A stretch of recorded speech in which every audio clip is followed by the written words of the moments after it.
কলকাতার ব্যস্ত বাইপাসে প্রাক্তন মেয়র শোভন চট্টোপাধ্যায়ের গাড়িতে ধাক্কা মারার চেষ্টা।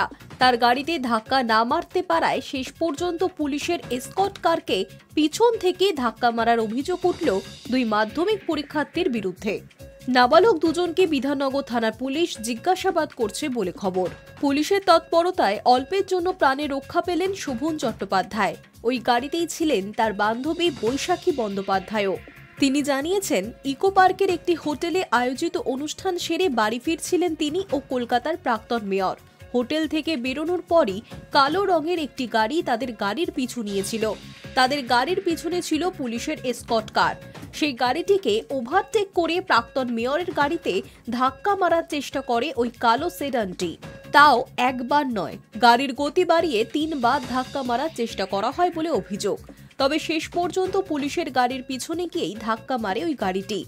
এসকর্ট কারের পিছনের অংশ খানিকটা ভেঙেও গিয়েছে। এমন ঘটনার পরই পালানোর চেষ্টা করে কালো সেডানটি, কিন্তু পুলিশ সেটিকে ধরে ফেলে। গাড়ি থেকে দুই নাবালককে নামিয়ে জিজ্ঞাসাবাদ শুরু করে পুলিশ। প্রাথমিকভাবে জানা গিয়েছে, ওই দুই নাবালক জানিয়েছে মাধ্যমিক পরীক্ষা শেষ হবার আনন্দে ঘুরতে বেরিয়েই তারা নাকি এমন কাণ্ড ঘটিয়েছে। এদিকে শোভন চট্টোপাধ্যায় জানিয়েছেন, বেপরোয়া গতিতে গাড়িটি যেভাবে ধাক্কা মারার চেষ্টা করছিল তা দেখে তিনি বিস্মিত। বিধাননগর দক্ষিণ থানায় তিনি অভিযোগ দায়ের করেছেন।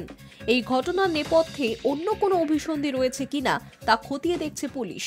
হঠাৎ করে দেখছি একটা গাড়ি বারবার চেস করছে, মানে একেবারে স্ম্যাশ করে দেওয়ার মতো গাড়ির কাছাকাছি আসছে, পেছন থেকে পুলিশরা হই হই করছে। আমি আমাদের ড্রাইভারকে বললাম যে স্লো করে দাও যাতে ও বেরিয়ে যায়, কিন্তু বেরোচ্ছে না। ও আমাদেরই সঙ্গে লেগে থেকে আমাদের গাড়িটাকে ধাক্কা দেওয়ার একটা প্রবণতা দেখাচ্ছে।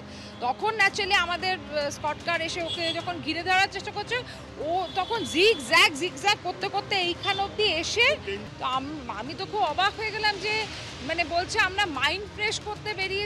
মানে এইভাবে কি মানুষের জীবন বিপন্ন করে দিয়ে মানুষ নিজের মাইন্ড ফ্রেশ করতে বেরোবে? Hi news network.